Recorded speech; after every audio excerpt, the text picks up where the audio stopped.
반갑습니다. 반갑습니다.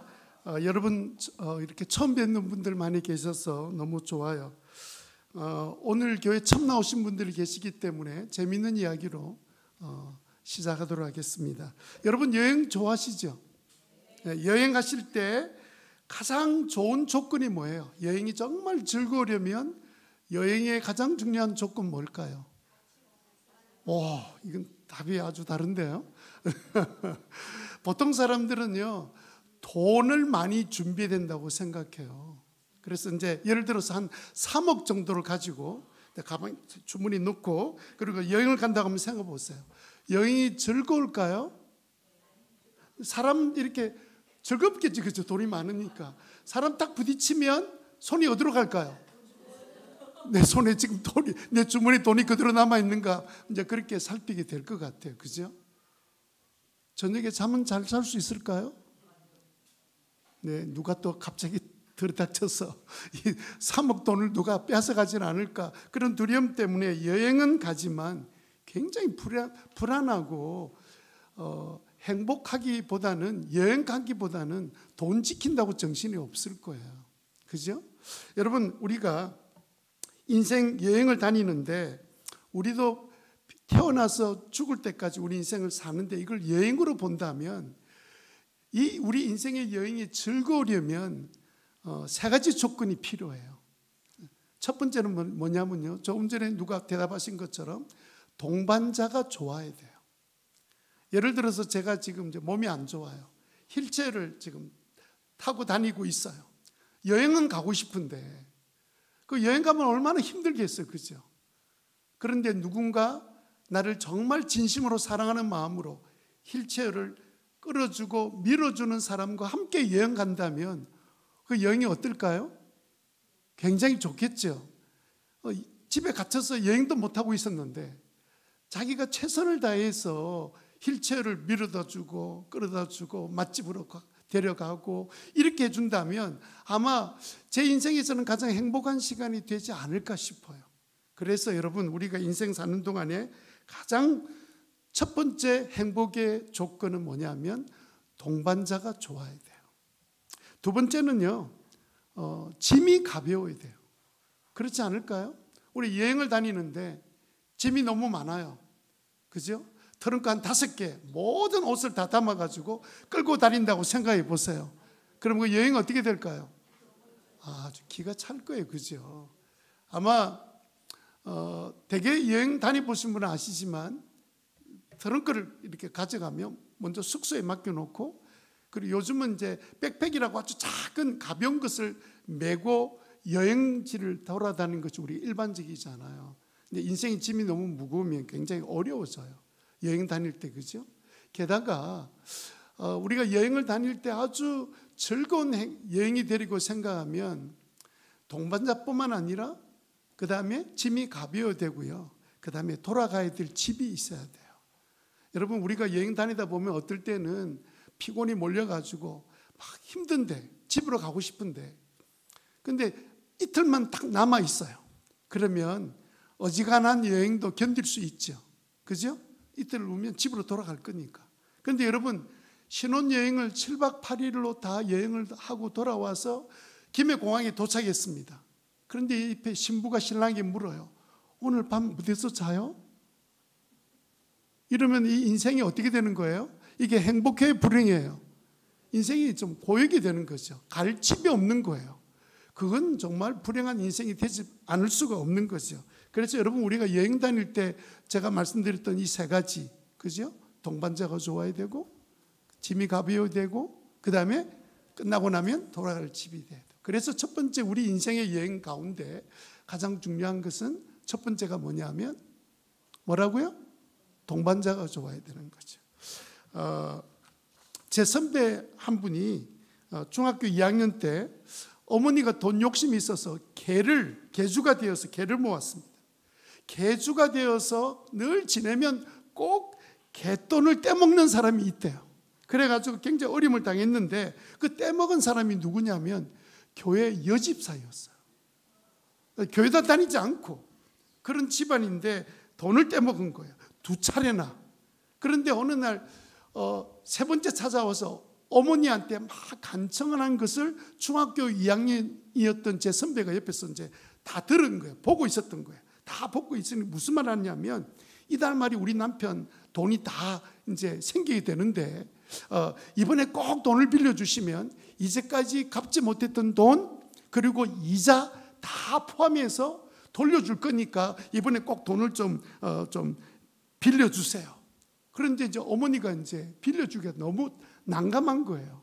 이제까지는 믿고 빌려줬는데 두 분이나 떼였잖아요. 그래서 어머니가 아무 말도 하지 않고 종이 한 장을 갖다 내밀었습니다. 뭐 하라는 거예요? 차용증을 써라는 거예요. 돈 빌려간 차용증을 써라.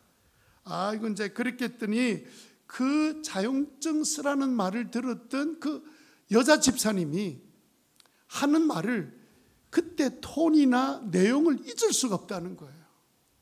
그러면서 하는 그 여자 집사님 하는 말이 뭐냐면, 아주머니, 차용증은 무슨, 제가 아주머니 돈을 떼먹고 하나님 앞에 가서 기도할 수 있겠어요?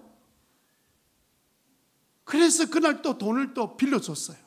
그런데 완전히 떼인 거예요. 세 번째 떼인 거예요.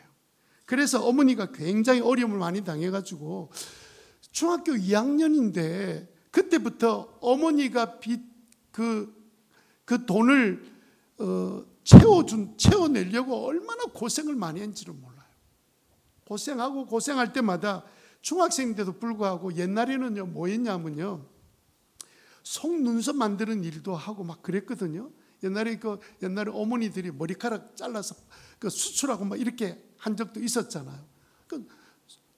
속눈썹 만드는 공장에 가서 일도 하기도 하고요. 누런 시멘트 종이를 가져와서 풀로 붙여서 봉투를 만들기도 하고요. 고등학교 때는 자전거로 담배 배달도 하기도 하고요. 막 이런 일을 하면서 고생이 될 때마다 누가 생각났을까요? 여자 집사가 생각난 거예요. 나는 절대로 예수 믿는 사람 만나지도 않고 친구도 안 삼을 거야.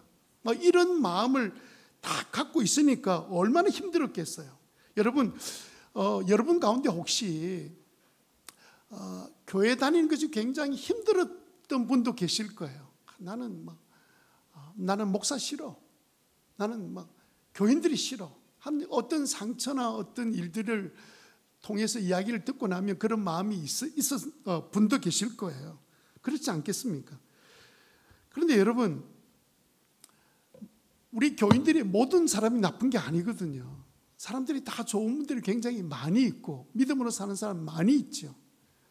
우리 선배가요 아주 똑똑했습니다. 공부를 잘했어요. 그래서 서울대 들어갔거든요. 서울대 공대를 들어갔는데, 여러분 우리가 저도 이제 그런 경험이 있습니다. 서울대 다닌 사람 중에 아주 똑똑한 분이 많이 계세요. 진짜 밥맛이 없는 거예요. 어떻게 말하는 것도 그렇고 태도도 그렇고, 똑똑하면 자기가 똑똑하지 막 표를 내니까 너무 싫은 거예요.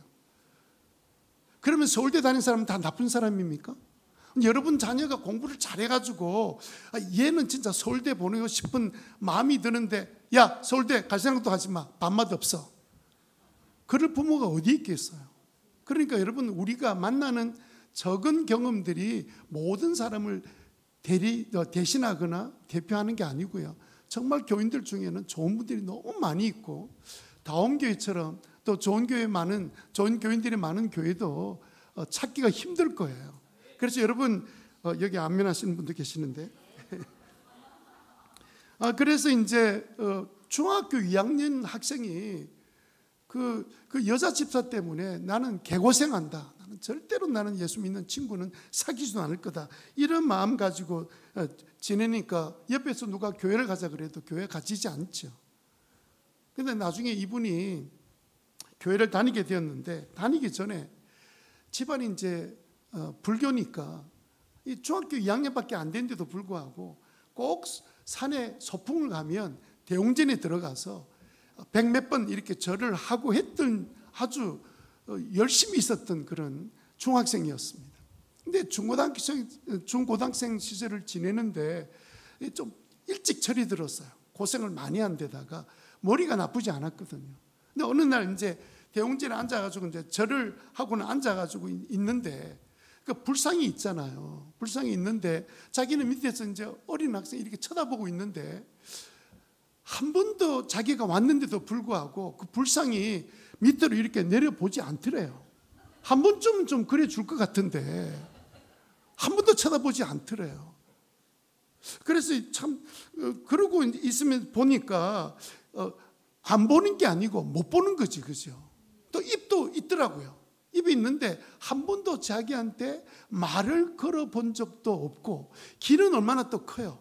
근데 귀도 있는데도 불구하고 그럼에도 불구하고 뭔가 내가 말하는 것을 들을 수 있을까?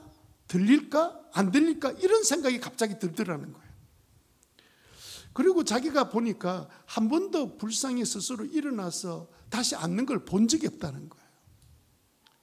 근데 이 중학교 2학년인데 근데 어떤 생각이 마음에 딱 들었냐면 이 불상은 도대체 누가 만들었지? 누가 만들었어요? 사람이 만들었잖아요. 그러면 누가 더 위대한 거예요? 만들어진 불상이에요? 아니면 만든 사람입니까? 사람이 더 위대하죠. 그래서 이제 갑자기 이제 중학생인데도 불구하고 이제 그런 생각이 든 거예요. 누가 더 위대해? 사람이 더 위대하지. 그러면 그 위대한 사람은 누가 만드신 거예요? 오늘 본문 우리가 읽었던 성경 구절에 보니까 27절 한번 띄워주시면 좋겠습니다. 뭐라고 되어 있는지 한번 볼까요? 한번 같이 한번 읽어보겠습니다. 시작. 하나님이 자기 형상 곧 하나님의 형상대로 사람을 창조하시되 남자와 여자를 창조하시고 28절에 보면 그 다음 절에 보면 하나님이 그들에게 복을 주시며 그들에게 복을 주셨다. 이렇게 성경 구절이 되어 있죠. 그러니까 천지 만물을 만드신 하나님이 하나님의 형상대로 우리 인간을 만드신 거예요. 그리고 만드신 것뿐만 아니라 우리를 이 땅에 살 수 있도록 복도 내려주신 거예요. 이 하나님이 우리들에게 그런 복을 주시는 그런 은혜를 우리에게 베풀어 주셨는데 여러분 세상에 가장 좋은 동반자는 누구냐면요. 사실은 부모님이에요. 그죠? 누가 나를 책임져 주겠습니까? 대개 결혼할 때 되면 그 이제 총각이 그 신부를 얻으려고 이제 그 부모님한테 찾아가서 제 여자친구는 제가 책임지겠습니다. 그렇게 이제 막 약속을 하고 이제 결혼을 하잖아요. 근데 어떻게 책임을 져요? 자기가 아프면 아내를 어떻게 책임집니까? 그래도 아내가 아프면 자기는 어떻게 책임져요? 아무것도 할 수 없는 그런 인생임에도 불구하고 진짜 우리의 동반자는 누가 되느냐 하면 우리를 창조하신 하나님, 그 하나님이 우리에게 뭐라고 약속하셨냐면 나는 너의 아버지다. 아버지 되시는데 그분은 아주 능력이 많으신 전능하신 하나님이세요. 그분이 우리를 늘 함께 다니겠다. 그래서 우리의 가장 뛰어난 동반자는 누굴까요? 하나님이 우리의 참된 동반자가 되십니다. 그래서 여러분 27절을 읽을 때 한번 보세요. 하나님이 자기 형상 곧 하나님의 형상대로 사람을 창조하셨는데 이 사람 안에 제가 들어갈까요? 안 들어갈까요? 제가 동물로 보입니까? 저 사람은 물론 제 별명은 반달곰이에요. 그렇지만 저 사람이잖아요. 저 들어가잖아요. 그죠? 여러분은 들어갈까요? 안 들어갈까요? 들어가겠죠. 그러면 이번에 읽을 때는요. 하나님이 자기 형상 곧 하나님의 형상대로 자기 이름을 넣어서 창조하시되 이렇게 남자와 여자를 창조하시. 그렇게 한번 읽어볼까요? 읽어볼 수 있겠죠. 시작. 하나님이 자기 형상 곧 하나님의 형상대로 전영국을 창조하시되 남자와 여자를 창조하시고. 네, 이게 얼마나 엄청난 축복인지 모릅니다. 자, 영상을 하나 보여드릴 때 그림을 한번 보세요. 이 그림은 운보 김기창 화가가 그린 고양이와 나비 그림입니다. 유명한 그림이에요. 이분은 사실 좀 청각장애자로 어릴 때부터 자랐습니다. 90세까지 그림을 그렸어요. 대단한 작가입니다. 이분 그렸던 이 그림 이게 가격이 얼마쯤 할까요? 1억? 이 그림은요 수십억짜리입니다. 이 그림이. 그런데 이 그림이 가치가 있는 이유는 뭐 때문에 그래요? 왜 가치가 있는 거죠? 네, 이 참 놀랍게도 운보라는 사람이 그렸던 그림이기 때문에 그래요. 제가 이 고양이와 나비를 막 이렇게 예쁘게 그려가지고 제가 선 목사님 가져와서 이렇게 선물을 드리면 선 목사님 좋아할까요, 안 좋아할까요? 네, 좋아하는 척 하겠죠. 아니, 선 목사님 고민이 될 거예요. 이거 버려야 되나 걸어야 되나. 그런데 고민이 되는 이유가 뭐냐면 어느 날 제가 또 이 교회 제가 가끔 오거든요. 와서 내 그림 어디 있어? 이렇게 물어보면 대답하기 난처하잖아요. 버릴 수도 없고 입장이 난처한 거죠. 그러면 제가 그린 그림은 얼마쯤 할까요? 묻는 게 우습죠, 그죠? 누가 사겠습니까? 그러니까 이게 지금 운보 선생님이 이렇게 그림을 그렸기 때문에 이게 가치가 있는데 이 그림은요 누구든지 그릴 수 있는 그림으로 보여요. 비슷하게 그리기는 하거든요. 그런데 운보 선생님이라는 작품인 걸 어떻게 알아요? 예, 저기 보면 저걸 직인은 하지 않고요 낙관이라 그러죠. 어떤 사람은 뭐 낙인이 찍겠다 그러는데 낙인이 아니고요 낙관이 찍힌 거예요. 낙관 저 보면 여러분 그 낙관에 이제 운보라는 이름이 적혀져 있습니다. 근데 그래서 이게 갑진년에 운보 선생님이 그린 고양이와 나비 그림이구나. 그래서 수십억 되는 이제 이 작품이 된 거예요. 여러분 한번 따라해 보세요. 나는 하나님의 작품이다. 하나님 우리를 만드셨다 그랬잖아요. 하나님 만드셨는데 나 같은 존재가 세상에 몇 명 있습니까? 단 한 명밖에 없죠. 여러분은 유일한 걸작품이에요. 하나님 우리를 하나밖에 없는 작품으로 만들어 주셨다고요. 그런데 여러분 이 작품이 있는데 그냥 작품이 아니고 하나님의 낙관이 찍혀 있는 작품이에요. 너는 내가 만들었어. 내가 그린 거야. 이렇게 그려진 그림이 바로 우리들이라고요. 얼마나 귀한 일인지 모르죠. 여러분 제가 여러분들한테 이제 한 가지 좀 묻고 좀 지나가려고 생각하는데요. 이 그림은 뭐 몇 점짜리 말할 수가 없는 거죠. 벌써 뭐 몇십억짜리니까. 근데 우리를 만들어 주셨어요. 맨 앞에 앉아 계신 우리 자매님한테 물어볼게요. 미안합니다. 허락을 받고 물어봐야 되는데 제가 물어볼게요. 자매님은 100점이 만점이라고 한다면 우리 자매님은 자신이 몇 점쯤 된다고 생각이 들어요? 예. 난처하신 것 같아요. 이거 나는 몇 점쯤 될까? 형제님은 몇 점쯤 될까 생각이 들어요. 우와, 예, 박수 한번 쳐줘야 될 것 같은데.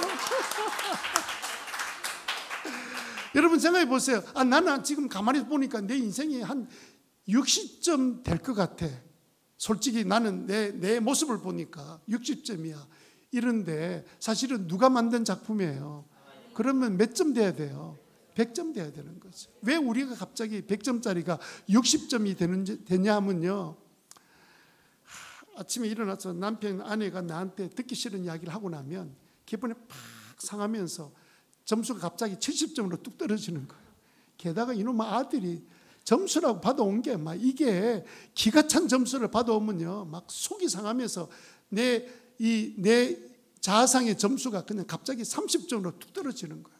그러다가 어느 날 얘가 어떻게 된 일인지 점수를 100점을 받아왔어요. 너무 기뻐서 그때는 자아상이 갑자기 90점이 돼버려요. 여러분 우리는요 상황과 상관없이 우리는 몇 점짜리냐면 몇 점짜리라고요? 우리는 100점짜리예요. 100점짜리를 하나님 만들어 주신 거예요. 그런데 많은 사람들이 자기가 몇 점인 줄 모르고 살아갈 때가 많이 있습니다. 여러분들은 전부 다 몇 점이라고요? 100점이에요. 옆 사람하고 같이 인사를 나눌 텐데요. 죄송합니다. 그렇게 귀중한 분인지를 이전에 몰라보고 몰라 뵙고 그래서 미안합니다. 옆에 짧게 한번 인사해 봅시다. 두 번 인사했는데 죄송합니다. 그렇게 귀중한 분인지를 이전에 몰라 뵈서 죄송합니다.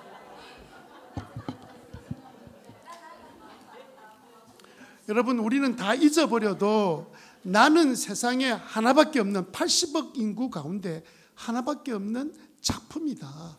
그 생각만 제대로 가져도 우리 인생이 달라져요. 내가 힘들고 어려운 일을 만난다고 좌절할 필요가 없잖아요. 그래서 여러분들이 살아가는 동안에 꼭 기억해야 될 게 뭐냐면, 나는 글작품이다. 하나밖에 없는 작품이다. 그렇게 꼭 생각하시고 살아가시면 여러분 인생이 달라질 수 있습니다. 두 번째, 여러분 우리 인생의 여행길이 정말 행복해지려면 우리 인생짐이 가벼워져야 돼요. 인생짐이 어떻게 된다고요? 가벼워져야 합니다. 자, 우리 인생, 여러분의 인생짐 가벼워요? 무거워요? 가볍다고 말하기는 좀 그시기 하죠. 무겁죠, 그죠? 그냥 뭐 우리 가족 중에 누군가 몸이 좀 불편하거나 돈이 좀 부족하거나 힘들게 아이를 낳아서 키웠더니 죽으라고 공부는 안 하고 게임만 하고 앉아 있거나 뭐 이러면 진짜 답답하죠. 게다가 아이를 다 키웠는데 결혼을 안 하네. 저도 한동안 막 아들이 결혼 안 하는 바람에 이거 뭐야? 이게 내 인생의 짐이 갑자기 무겁게 느껴지는 거예요. 이러면 우리 인생의 짐이 굉장히 무겁게 느껴지게 될 수밖에 없는 거죠. 그런데 여러분, 그렇게 인생의 짐을 무겁게 지고 가다가도 어느 날 예수님을 딱 만나고 나면요, 내 인생의 짐이 갑자기 가벼워져요. 예수님께서 우리에게 모든 우리 인생들에게 한 가지 약속을 해주셨습니다. 한번 볼까요? 마태복음 11장 28절 한번 읽어볼까요? 시작. 수고하고 무거운 짐진 자들 다 내게로 오라. 내가 너희를 쉬게 하리라. 이 말씀은요, 누구든지 수고하고 인생에 무거운 짐진 사람은 예수님 만나기만 하면 예수님께서 우리의 모든 무거운 짐을 가볍게 만들어 주시겠다는 약속의 말씀입니다. 예수님 만나기만 하면 변화돼요. 저는 저희 가족과 함께 영호동에서 나한자 마을에서 6년 반 동안 교회를 섬긴 적이 있었습니다. 그들과 함께 살았어요. 6년 반 동안. 그 동네에 이렇게 지내면서 느낀 것은 뭐냐면, 이 한센시병에 걸렸던 분들은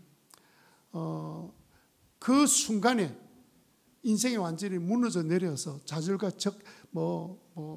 절망 가운데 살아가요. 근데 이제 제가 그때 갔을 때만 해도 환자들이 좀 꽤 많았거든요. 저희 영호동에만 해도 한 1000명이 살고 있었는데, 피부에 이상이 딱 생기면 보건소에서 검사를 하잖아요. 옛날에 보건소에 주로 검사를 했는데, 검사하면 이거는 나병이다 이러면 그 부모들을 불러서 그리고 영호동으로 보냅니다. 영호동에 올 때 되면 가족들이 남은 식구들에게 전염될까 싶어서 그냥 그 말이 떨어지기 무섭게 집에서 그냥 내보내요. 그러니까 부모로부터 버림받고 오거나 남편에게 버림받고 오는. 근데 참 재밌는 거는요, 여자가 나병에 걸리면 남편이 안 따라와요. 그런데 남편이 나병에 걸리면 아내가 따라와요. 그래서 그 마을에 보면 그 환자 그 가족 가운데는 그 아무런 질병이 없는 여자분들이 같이 사는 경우들이 굉장히 좀 많이 있었던 걸 보게 되는데, 그분들은 이제 이 마을에 들어오면 되게 자살을 합니다. 자기는 뭐 하늘에 천형을 받았다고 생각해요. 그래서 자살하고 자기 생명을 끊고 이렇게 하는데, 이런 절망적인 상황 가운데 어느 날 교회에 나오면서 예수님 만나고 나면 사람이 달라지는 거예요. 저는 그들과 함께 있으면서 그 달라지고 있는 모습이 이제 눈에 안 보이잖아요. 처음에는 저도 이분들이 정말 힘들어서 교회에 나온다고 생각했어요. 위로받으려고 나온 줄 알았다고요. 그런데 제가 한 번은 제가 다녔던 그 교회, 섬겼던 그 교회에 한 권사님이 계셨는데, 이분이 우연찮게 저와 함께 길을 걸어가게 되었는데, 이 권사님이 갑자기 제게 자기의 살아왔던 삶을 이야기하는 거예요. 조사님, 그때 이제 조사로 불렀는데, 조사님, 제가 18살 때 시골 벽촌에 사는 동안에 피부가 이상해서 보건소 갔더니 조직 검사를 하고 부모를 데려오라 해서 갔더니 이게 나병이 걸렸으니까 영호동 가라, 보내야 된다고, 빨리 보내라고. 그래서 집에서 더 이상 있지를 못하고 그 보따리, 옷 보따리 하나 엄마가 주시는 거 메고, 그리고 난 다음에 그 벽전에서 영호동까지 들어왔다는 거예요. 들어와가지고 버스에서 내려서 마을에 들어가는데 하염없이 눈물이 막, 얼마나 그게 기가 차겠어요. 눈물 팍팍 흘리면서 그 동네로 들어왔는데, 동네 들어오고 난 다음에 이분이 그곳에서 이제 치료받고 이렇게 지내는 동안에 제일 먼저 했던 일이 뭐냐면, 주일날만 되면 동네 사람들이 야, 너 집에 있지 말고 교회 가자 하고 이제 교회를 데려간 거예요. 교회를 한 번도 다녀보지 못했던 이 처녀가 그냥 자기가 병이 걸려가지고, 그래서 이제 교회 나가서 이제 예배를 드리는데, 교회를 나가면서 비로소 이 처녀가 마음에 따뜻함을 느끼기 시작한 거예요. 예수님을 만나게 된 거예요. 교회를 다니면서 예수님 만나고, 그리고 나중에는 이제 권사가 됐습니다. 이제 60, 이제 저는 그때가 이제 20대 이제 말인데, 근데 이 권사님 이제 60이 넘으신 분이잖아요. 근데 이분이 이제 제게 뭐라고 말씀하시냐면, 아주 충격적인 고백을 들었어요. 조사님, 제가 그 18살 때 이 나병에 걸리지 않았다면 아마 20쯤 되어서 젊은 농부와 결혼해서 평생을 논밭 가꾸다가 이렇게 늙었을 뻔했는데, 그 병에 걸려서, 그리고 이곳에 와서 교회를 다니고 예수님 믿고 난 다음에, 그리고 지금 내 삶을 돌아보니까 그때 만약에 이 병에 걸리지 않았다면 나는 지금 어떻게 됐을까? 그러면서 그분이 맨 마지막 하신 말씀이 뭐냐면, 조사님, 나는 지금 너무 행복해요. 행복하다는 거예요. 우리가 볼 때 가장 처참한 사람인데도 불구하고 예수를 믿고 예수님 만나고 난 다음에는 인생의 그 자살하는 건 절망적인 그 삶에서 갑자기 모든 인생의 짐이 다 내려지고, 오히려 지금은 나는 행복하다고 고백하는 가벼운 삶을 살아가는 그런 축복을 누리는 것을 저는 옆에서 보았기 때문에, 그런 사람이 한두 사람이 아니에요. 여러분, 우리가 살아가는 동안에 예수님 만나기만 하면 우리 모든 인생의 짐들이 가벼워진다는 사실을 믿게 되시기를 바랍니다. 행복한 참 인생 여행을 걸어가시려면 여러분, 세 번째 기억할 건 뭐냐면, 돌아가야 될 집이 있어야 돼요. 여러분, 만약 그때 그 권사님 이제 이미 돌아가셨습니다. 일찍 돌아가셨는데요, 그분은 이 땅에 사는 동안에도 그 병에, 우리가 생각하면 불행한 삶 같은데 행복을 찾아 살다가 행복한 그 나라로 이제 가셨습니다. 여러분들도 저도 마찬가지죠. 언젠가 우리는 이 인생의 여행을 딱 마치고 난 다음에 이 세상을 떠나게 되겠죠. 그럼 여러분은 어디로 가세요? 여러분들은 어디로 지금 간다고 생각하세요? 가만히 보니까 좀 인생을 지금 다 살고 있는 건 맞는데 어디 간다 이러니까 대답을 잘 못하고 계시는 것 같아요. 한 번은 떠나게 되는 건 맞죠?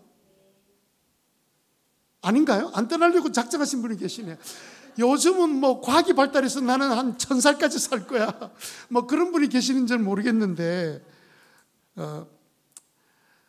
어디로 가냐는 질문을 제가 참 많이 했습니다. 이제 어떤 할아버지가, 제가 이제 노인대학도 하고 막 이렇게 했기 때문에, 한 할아버지가 이렇게 이거는 제가 대답을 직접 들은 건 아닌데요, 한 할아버지한테 다 모인 데서 이야기했더니 그 한 할아버지가 손을 들면서 죽고 난 다음에 나는 납골당 가요, 이렇게 대답을 하더래요. 납골당. 하나님 모르면 갈 데가 납골당밖에 없습니다. 그죠? 납골당에 가요.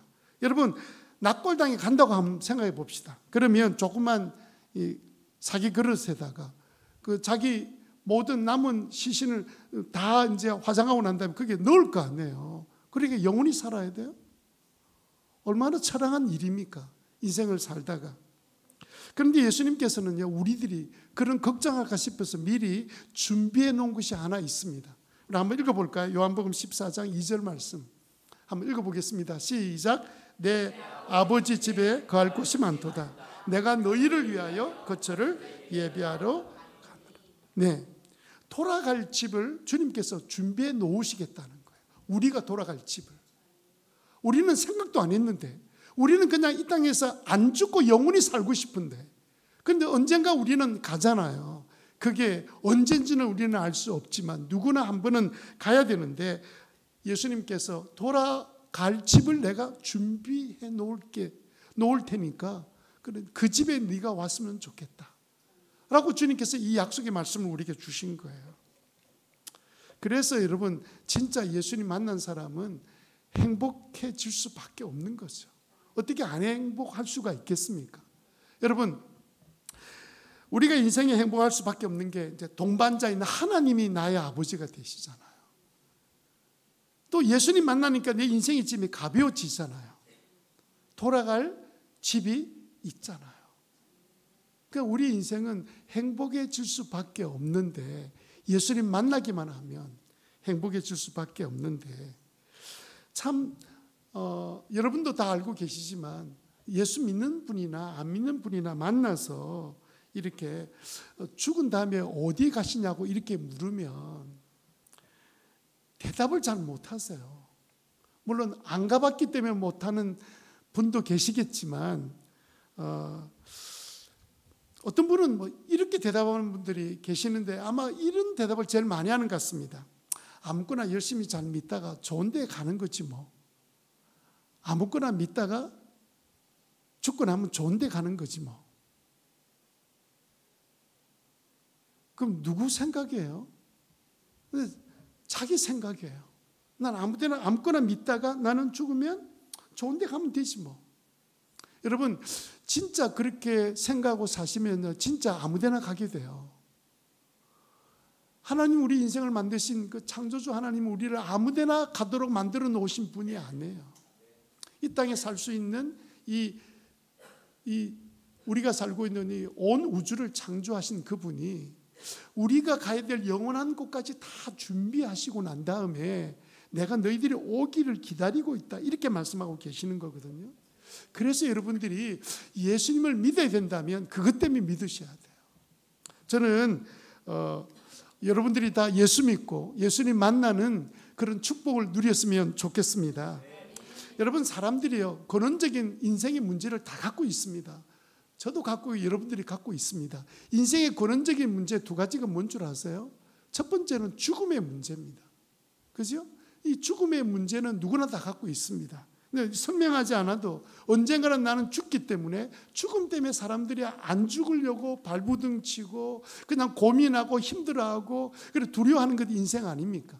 두 번째 우리 인생의 문제는 뭐냐면요, 죄책감이에요. 뭐라고요?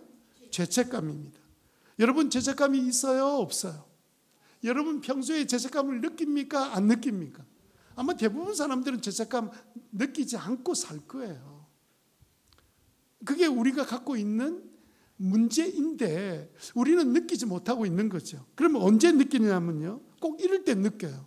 큰 중병에 갑자기 걸리거나 아니면 큰 사고가 생기거나 교통사고를 만나게 되면 제일 먼저 떠오르는 생각이 뭔 줄 압니까? 여러분, 제일 먼저 떠오르는 생각이 뭐예요? 내가 무슨 죄가 있어서. 그런 생각 안 하세요? 내가 무슨 죄가 있었어? 내가 무슨 죄가 있어서 이런 일을 당해야 돼? 이런 낭패를 내가 왜 당해야 되는 거야? 그러다가도 아무 생각이 없으면 그 다음에 무슨 생각하냐면요, 전생에 내가 무슨 죄가 있었어? 전생에 내가 무슨 죄가 있어서 이런 일을 만나는 거야? 이렇게 생각해요.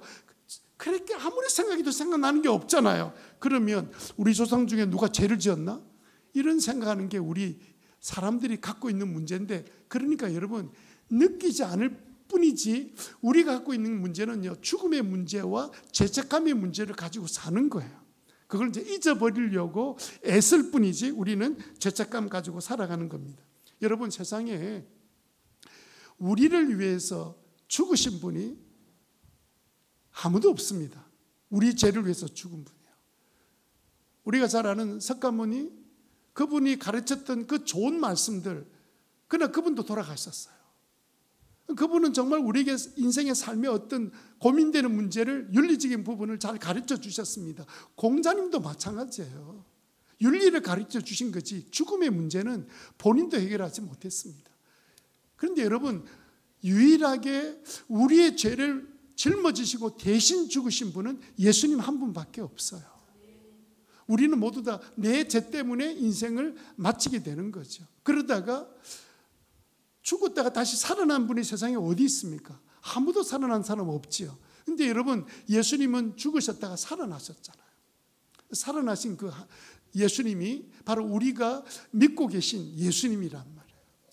여러분, 우리가 예수님 믿고 나면 우리 인생의 그 죽음의 문제만 해결되는 게 아니라 우리 죄책감의 모든 문제도 해결받을 수 있는 것이 우리 인생의 문제란 사실을 좀 잘 깨닫게 되는 시간이 되었으면 좋겠습니다. 여러분, 만약 여러분들이 예수를 믿고 싶다면 어떻게 하면 예수 믿을 수 있을까요? 여러분이 만약에 병에 걸렸습니다. 그러면 여러분들이 아마 병원 찾아가게 될 거예요. 근데 수술하면 낫는다 그러는데 제법 큰 수술을 해야 돼요.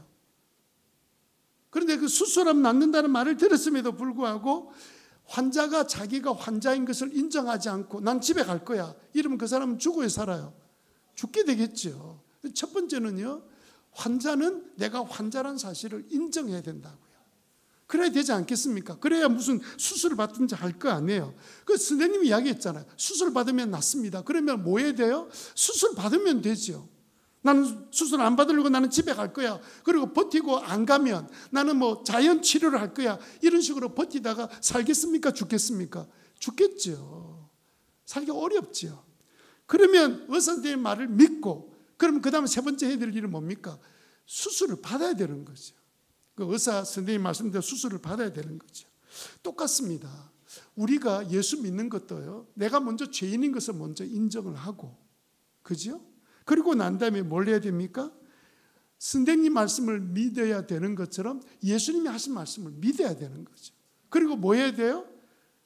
수술대 올라가서 수술을 받는 것처럼 여러분들이 해야 될 세 번째는 뭐냐면 예수님을 여러분 마음에 받아들이는 일을 하셔야 돼요.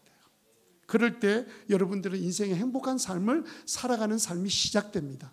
여러분, 더 깊은 이야기들은 여러분들이 다운교회 나오시면 손 목사님을 통해서 더 자세하게 아주 쉽게 설명을 여러분 잘 들을 수 있을 겁니다. 저는 오늘 여러분들과 인사를 이제 해야 되는데 이 세 가지를 잠깐 여러분들과 함께, 혹시 여러분 마음속에 나도 그러면 그 예수님 한번 내가 만나서 믿어서 좀 나도 행복한 삶을 좀 살고 싶다.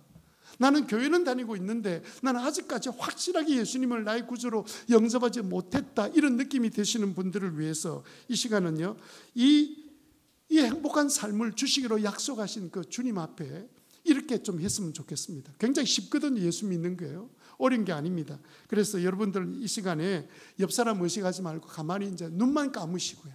눈만 감으시고, 그리고 손을 그냥 편하게 잡고 계시면 됩니다.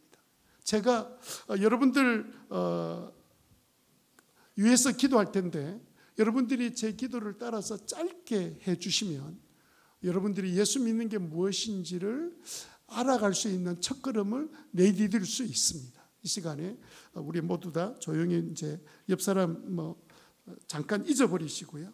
그 다음에 환자인 것을, 내가 죄인인 것을 인정하고, 의사 믿듯이 예수님 우리 죄를 위해서 죽으신 것 믿으시고 살아나셔서 우리의 모든 죄 문제, 우리 인생의 짐을 다 해결하신 걸 믿으시고, 그리고 수술대 올라가는 것처럼 그 예수님 내 마음에 모시겠습니다. 그렇게 하시면 될 텐데, 제가 짧게 기도할 텐데 저를 한번 따라서 한번 기도해 주시면 좋겠습니다. 예수님, 이제 괜찮아요. 그냥 조용히 저를 기도하시는데 소리 내실 분들은 좀 소리 내어서 기도해 주셔도 좋겠습니다. 예수님, 제가 죄인인 것을 인정합니다. 해야 할 일을 미루고 하지 않아야 할 일들을 많이 했던 죄인입니다. 예수님께서 저를 사랑해 주셔서 저의 죄를 대신 짊어지시고 십자가에 달려 죽으시고 부활하신 사실을 믿고 감사드립니다. 예수님, 제 마음에 오셔서 저의 구주가 되어 주시고 제 삶을 인도하여 주옵소서.